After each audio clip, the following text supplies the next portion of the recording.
And now Dianne Hoffman is tell us how you came to art, about your process and the pieces that are in the exhibition. I've been an assemblage artist for 12 years. And before that, I was primarily working in collage and really just a hobby.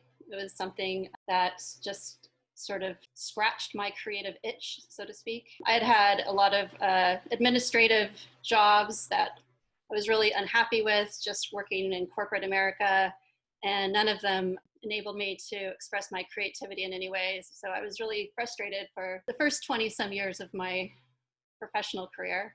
And I was finally given the opportunity to just quit and figure out what I wanted to do with my life.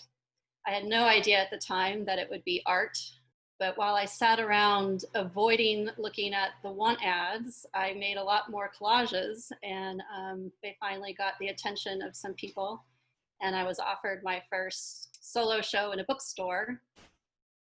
And I created 45 pieces, and I think it was 37 of them sold in the first 3 weeks, which was amazing. But that gave me a taste of what it was to be an actual working artist that sold the work that you made, and I was hooked, and that was it. That's what I was going to do. And then later down the road, I was able to take my administrative experience and my love for art, and they beautifully came together at ArtSpan, where I'm now the artist services manager.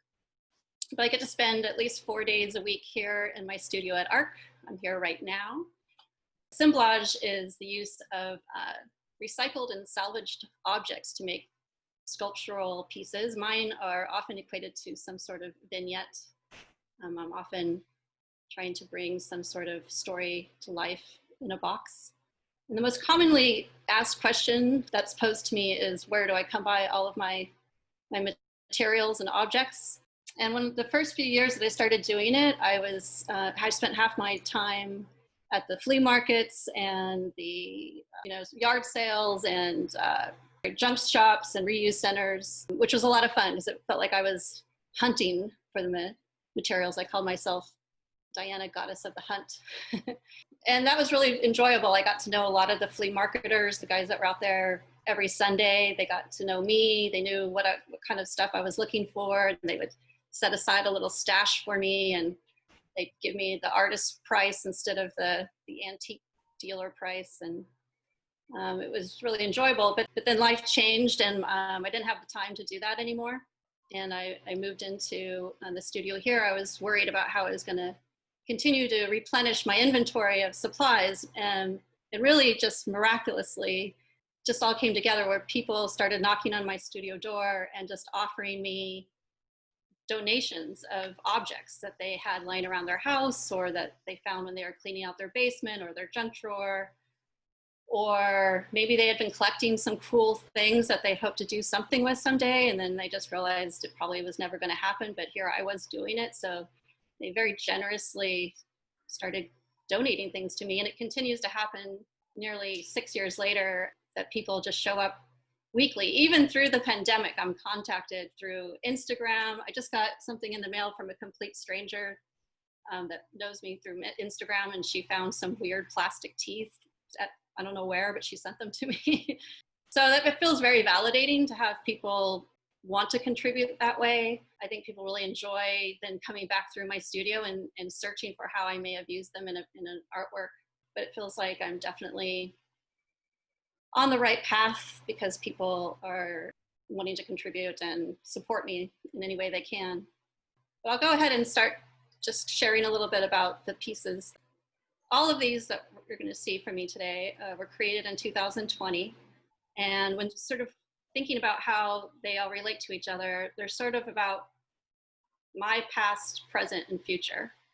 This one I equate to the past. It's called In Retrospect. It's a rather large piece. It's actually also hanging here behind me. It's in a large letterpress tray that I acquired when I was visiting my parents in Arizona in actually July of last year. They didn't know what to do with me. They were like, wanted to take me to some cowboy museum or something. I'm like, no, I don't want to do that.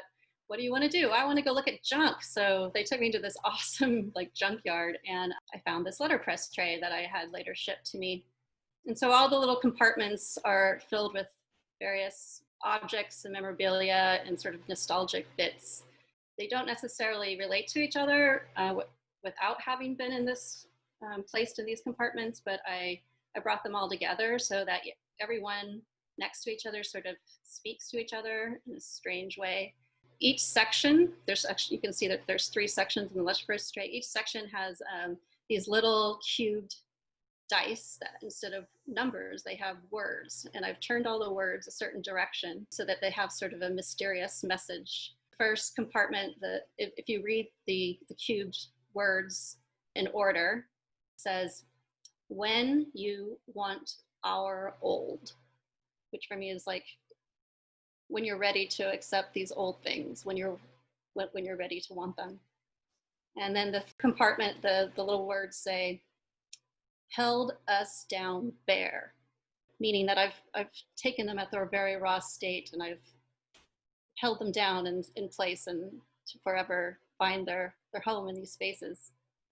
And then the third compartment, the words say, "Some dirty in-hand thing too." So in addition to the objects, I've included the little bits of dirt and decay and the beautiful patina and weathered aspects. I rarely clean a piece, but I will take a gel medium and I'll paint the dirt into the piece so that it's there forever, because I think that the dirt says a lot about its age and its history and its story. So that's that piece. Again, it's called In Retrospect. This one is called It's in Her Nature. And this for me is more directed towards what I equate my future. I long to someday move away from the city life and live in closer to nature. I'd love to live in the woods if there's ever any woods left to live in. And in thinking about that and daydreaming about that in these weeks of being homebound, and I've been imagining what my future home would be, you know, a cute little cottage in the woods where I would grow herbs and make my own teas and tinctures and get back to the things I was interested in my 20s, which was like holistic medicine, more about taking care of myself in that way. So I've used various elements of nature in this piece. There's jaw bones from sheep and rodents, and there's pods from seaweed, and there's starfish and raccoon teeth and rattlesnake tails and all different aspects. And then there's this Victorian photograph of this woman in the center, which is sort of to represent me. She's got sort of this old witchy vibe about her, which I find very enchanting. This piece would represent my present. It's called Tomorrow's Another Day. This is more of in the vignette style that I often do. This little guy has his COVID mask on that looks more like a beak. And his wings are actually made out of the ribs of a deer. And instead of feathers, his wingspan is made of the chain of a cuckoo clock that's tied together with rusty old wire. So for me, this piece has a little melancholy. There's a little element of defeat, but it's also balanced with hope. There is a ladder there for him. He's obviously made the effort to climb up the ladder to his perch. He's outreached his arms a little bit wearily, but he's making the effort. And he's standing there basically just waiting for what may come. And down below there is a little train, an antique train trailer. And inside is an old, very old weathered tape measure that's sort of representing for me the number of days. There for a while we were all keeping track of, you know, day 15, day 35, day 52, and eventually we just stopped because instead of waiting for this to be over, I think we're all trying to accept what it is for what it is. It is the now, it is the new normal. So this is sort of my present state. And then the next piece, this is called Ceremony. And this is the celebration of all 3 of those things, past, present, and future. It's the Lord's Supper there, but I was more thinking of it more as a gathering of people coming together for a meal, and that this warrior woman behind it is sort of, she's somehow slayed past, present, and future for it all to come together in celebration.